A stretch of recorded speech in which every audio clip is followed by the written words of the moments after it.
The early hours at Bluebell Hill were cold and carried an oppressive silence. The thick fog crawled along the winding road like a spectral veil covering the asphalt, making it difficult to distinguish where the ground ended and the sky began. The beam of a car's headlights sliced through the darkness, revealing for a few seconds the damp glimmer of fallen leaves and the twisted trunks of the trees lining the way. The wind howled through the dry branches, creating sounds reminiscent of whispers. Inside the car, Michael Reed gripped the steering wheel tightly. His eyes were fixed on the road, but his mind was wandering. He wasn't accustomed to passing through this region, especially late at night. However, after a long work meeting that had led him nowhere, he decided to take a shortcut along the rural road of Bluebell Hill. The radio, which he had turned off after hearing nothing but static for miles, now seemed distant in his thoughts. Michael was a man marked by time and difficult decisions. Divorced and estranged from his family, he lived on autopilot. But something about that road seemed to poke at a deep corner of his soul, bringing to the surface uncomfortable memories he had fought to bury. Suddenly, he spotted something up ahead. An indistinct figure appeared to be on the roadside, almost obscured by the fog. As the car approached, the silhouette became clearer. A young woman in a white dress that floated gently with the wind, raising her hand and asking for a lift. Michael hesitated. His rational mind screamed for him to keep driving, but something, perhaps the loneliness or the silent guilt of past mistakes, made him stop the car. Lowering the window, he asked, "Do you need help?" The woman approached slowly. Her pale face was partially hidden by strands of wet hair, and her eyes, although bright, seemed distant, as if looking at something beyond the present. She nodded her head. "Yes, please. I need to get home." Michael unlocked the door and gestured for her to get in the back seat. The sound of the door closing echoed in the empty night. When he looked in the rearview mirror to ask where he should take her, his heart froze. The back seat was empty. Outside, the wind seemed to howl louder, and a shiver ran down Michael's spine. The phrase echoed in his mind, "What if it's not just a story?" Michael remained paralyzed for a few seconds, trying to find a logical explanation for what had just happened. He looked again in the rearview mirror, hoping to see something he had missed, but the back seat remained vacant. The door he had heard close was securely locked. Swallowing hard, he restarted the car, trying to push away the rising panic. The road remained shrouded in fog, each curve feeling tighter and more suffocating. He needed to get out of there as quickly as possible. But just as he was about to move, a faint sound echoed through the cabin, the sound of breathing. He abruptly switched off the engine and turned around. The back seat was empty, but now the chill inside the car was nearly unbearable. A scent of dead flowers flooded the space, causing Michael to cough. He opened the window to catch his breath, and when he looked outside, he saw something that made him shudder. The woman was standing by the roadside, exactly where he had found her before. He murmured to himself, "This can't be happening." When he closed his eyes for a moment to gather himself, the sound of a light tap on the window beside him made him open his eyes immediately. There she was again, looking directly at him. "Why didn't you take me home?" she asked, her voice low and echoing, as if it came from a distant place. Michael tore away in the car, speeding down the winding road. His heart beat like a drum, and his breathing was labored, but the feeling of being watched lingered, even when he was certain he was alone. As he drove, something began to happen to the road. Each curve appeared identical to the last, every mark on the asphalt repeating like an infinite pattern. It was as if he were trapped in a cycle, driving without ever moving forward. The headlights caught something strange up ahead, deep gouges in the asphalt as if something had scraped the ground with great force. Suddenly, the car radio turned on by itself, but there was no music, only static, Amidst the noise, a female voice whispered unintelligible words. Michael tried to turn it off, but the button wouldn't respond. The voice grew clearer. "You shouldn't have let me die." Michael slammed his hand against the dashboard in desperation, trying to make the sound stop, but the voice continued. His mind began to spin. He couldn't deny that something more was happening on that road. Something that defied reason, but what was worse was the feeling that it was somehow related to him. The words of the voice struck him like a blow. They stirred an old memory, one he had spent years trying to forget.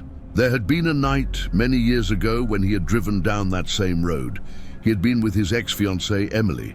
They had argued over something trivial, and he, irritated, had sped up. A poorly judged curve, an accident, and Emily never made it home. He gripped the steering wheel tightly as if trying to cling to reality, but the road continued to distort around him. Now he felt that he wasn't just fleeing from that woman or that voice, he was fleeing from himself. As he rounded another bend, he caught sight of a small house in the distance, a faint light glowing in a window. He didn't remember seeing that house before on his trips down the road.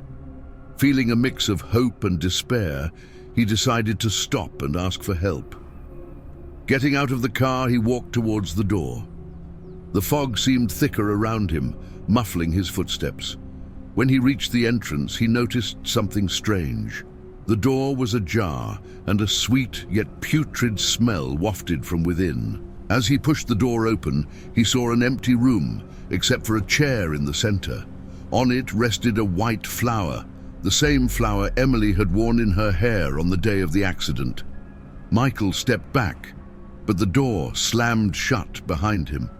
A low, feminine laugh echoed through the house. "Do you think you can run away from me, Michael?" the voice said. Michael froze in the middle of the room. The light coming from the window was weak, flickering like a candle about to go out. He looked around, searching for an escape, but the house seemed to transform before his eyes. The walls were covered in shadows that moved slowly, as if they had a life of their own. The sweet, yet putrid smell intensified, invading his nostrils and turning his stomach. The female voice echoed again, but now it seemed to come from all corners at once. "How many times can you avoid the truth before it consumes you?" Michael screamed in desperation. "Who are you? What do you want from me?" The laughter continued, low and cruel. Suddenly, he felt something cold in his hand. Looking down, he realized he was holding an old photograph. It was him and Emily, taken months before the accident. But something was off. In the background of the image, an indistinct female figure was partially visible, as if she had been accidentally captured by the camera. The shadows on the walls began to stretch, forming human figures that surrounded him. They had no faces, but their movements were disturbingly fluid, as if they were alive. Michael backed up until he pressed against a wall, trying to keep his eyes on all directions at once. The silence was broken by a sudden sound. The door he had left ajar swung open with a bang. There she was, the woman in the white dress, standing in the doorway. Her expression was different now. Her face was a mix of angelic beauty and something deeply unsettling, as if her skin was slightly transparent, revealing something grotesque beneath. "You promised me you would take me home, Michael," she said, taking a step towards him. "But you never did." Michael tried to respond, but his words were caught in his throat. He knew she wasn't just talking about that night. This was about Emily, about his inability to cope with the guilt. The room began to change around them. The wooden floor gave way, transforming into the asphalt of the Bluebell Hill Road. The fog seeped into the house, covering everything in a suffocating veil. Michael looked down and realized he was back inside the car, the steering wheel in his hands. But he was not alone. In the passenger seat, the woman was sitting, looking directly at him. Her eyes glowed with a supernatural intensity. She raised her hand and pointed to the road ahead, where a familiar bend appeared. "This is where it all began, Michael. Now, You will face what you tried to forget. Michael tried to brake the car, but the pedals were unresponsive. The curve approached rapidly, and he felt the same panic from that fateful night. He screamed, "Please, stop this! It wasn't my fault." The woman merely smiled. "It wasn't your fault? Or are you just saying that to convince yourself?" As the car was about to veer off the road, the scene changed again. He was back in the wrecked car on the day of the accident. Emily was beside him, unconscious and covered in blood. Michael screamed her name, but she did not respond. He tried to open the door to escape, but he was trapped. Outside the car, the figure in the white dress watched the scene like a silent spectator. Michael finally understood. The woman was not just any ghost. She was a manifestation of his own guilt, intertwined with something much older and darker. Bluebell Hill was known for its tragedies and legends, and he was now a part of them. The woman approached the wrecked car and whispered, "It's not the road that is cursed, Michael. It's you." Michael was trapped in his own memories, as if time had folded around him. He couldn't distinguish what was real and what was a product of his mind, but one thing was certain. He needed to confront what haunted him. The figure in the white dress now seemed larger, more threatening, as if it fed off his confusion and fear. The wrecked car vanished, and he found himself standing on the Bluebell Hill Road, the fog around him growing denser. The sound of the wind carried whispers, voices he did not recognize but that seemed to judge him. In the center of it all, the woman stood still, her eyes shining with a cold, piercing light. "You want to know what really happened, don't you?" she asked, her voice echoing like thunder in Michael's mind. He finally gathered the courage to answer. "I know what happened. It was an accident. I didn't want her to die." The woman shook her head slowly, as if disappointed. "You think it was just that? Fate doesn't choose people at random, Michael. There is a debt that needs to be paid." At that moment, images began to appear around them, like projections in the fog.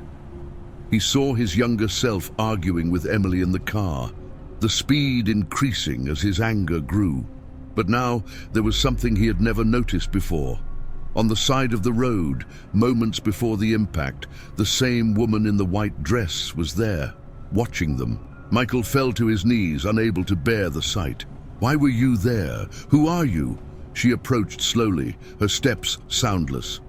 "I am what remains of broken promises, of ignored cries, of lives lost to pride. But for you, Michael, I am the price to be paid." Michael realized that running was no longer an option. He needed to confront his guilt, accept his failings, and somehow find a way to redeem himself. He took a deep breath, fighting against the fear swelling in his chest, and faced the woman. "You're right. I made mistakes. I ignored the signs. But I won't let you control me. I won't let my life be defined by one night." The woman paused, surprised by the determination in his voice. For the first time, the cold glow in her eyes flickered, but she quickly composed herself.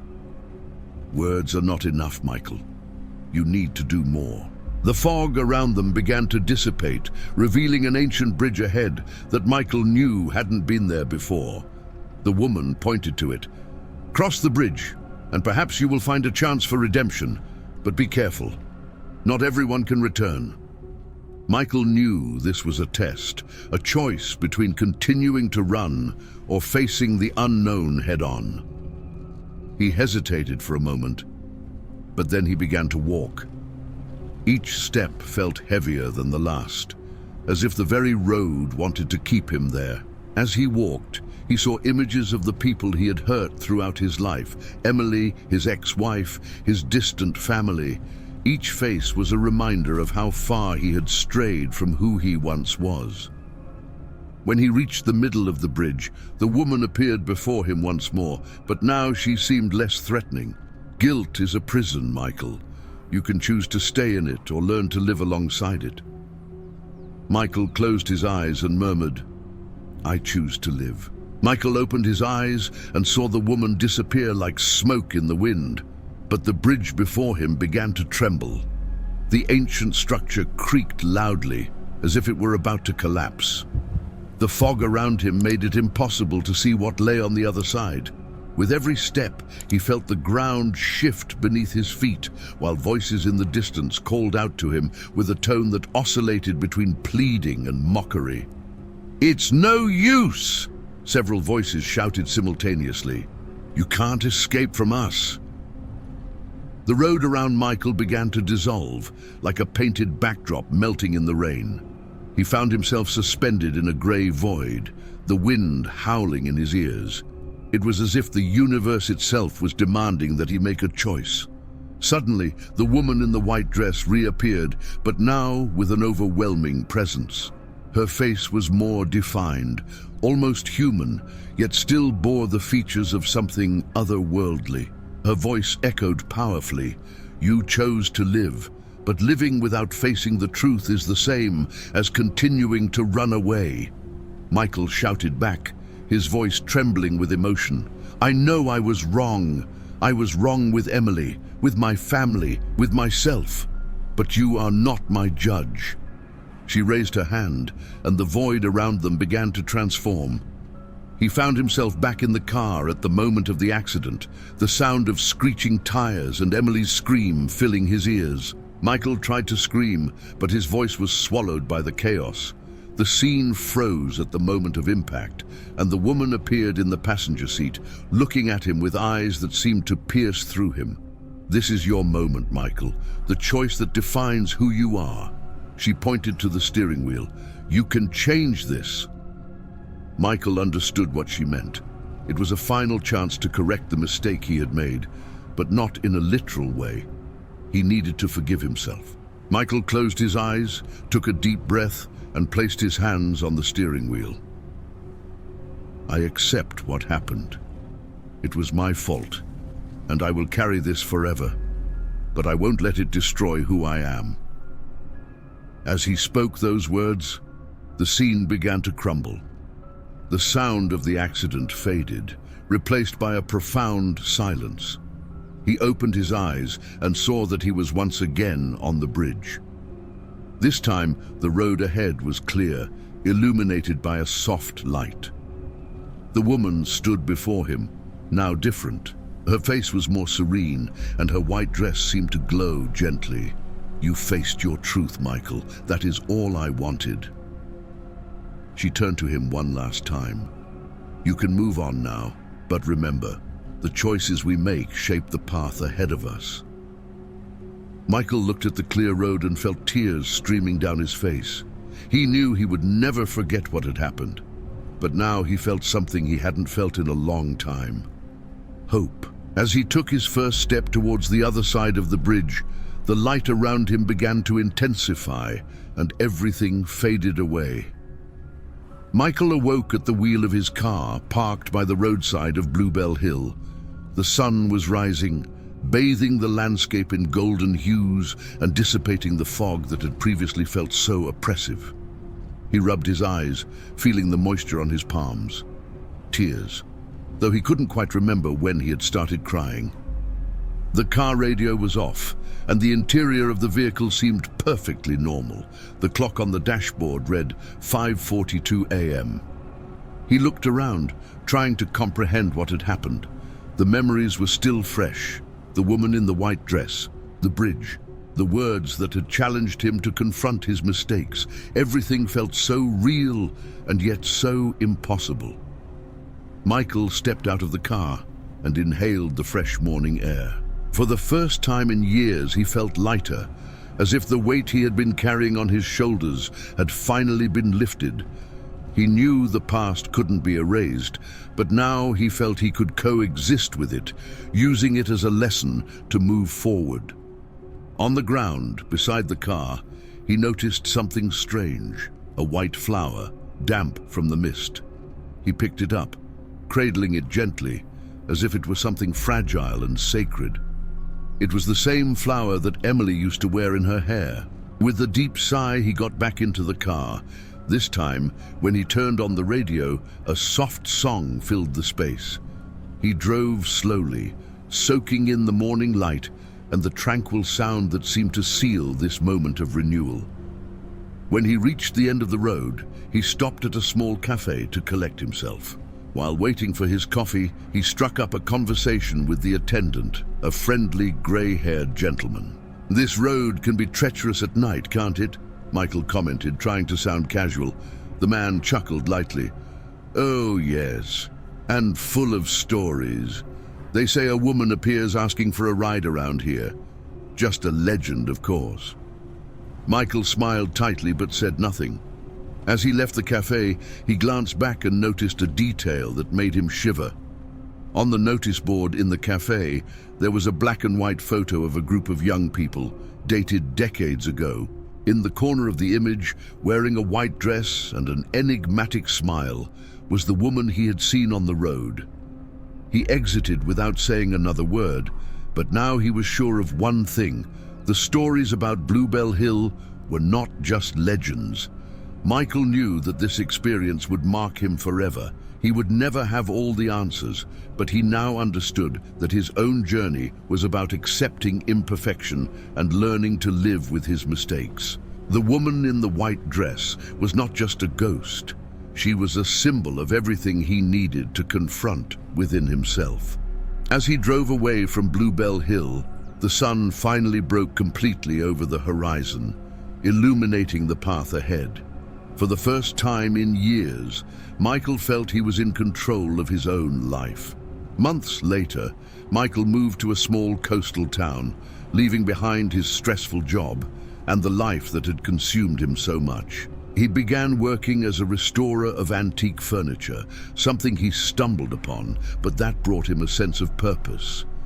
His routine was simple, yet filled with meaning. He started to reconnect with family and even made amends with his ex-wife, though they both knew the past could never be completely erased. Michael dedicated his free time to self-care and small trips, always mindful of the present, something that had once seemed impossible. One night, while sorting through old boxes in his new apartment, he found something that made him freeze. It was a photo of Emily, the same one he had held during his supernatural experience. On the back, there was a phrase he had never noticed before: "Never let guilt be greater than love." Michael smiled softly.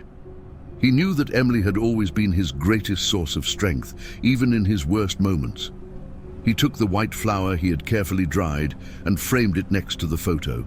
It was his way of honoring the past while also letting it rest. One morning, as he walked along the deserted beach, feeling the cold sand beneath his feet, he heard something in the distance. It was a familiar sound, almost imperceptible, but it made him stop. The wind seemed to carry a soft laughter, reminiscent of Emily's, mingled with the crashing waves. Michael looked towards the horizon and whispered, "Thank you." He had never told anyone about that night on Bluebell Hill, but he knew it was now part of who he was, not as a burden, but as a reminder that even the darkest moments can lead us to the light. As the sun rose, he felt a profound peace. The road of Bluebell Hill was behind him, but the lesson it brought would stay with him forever.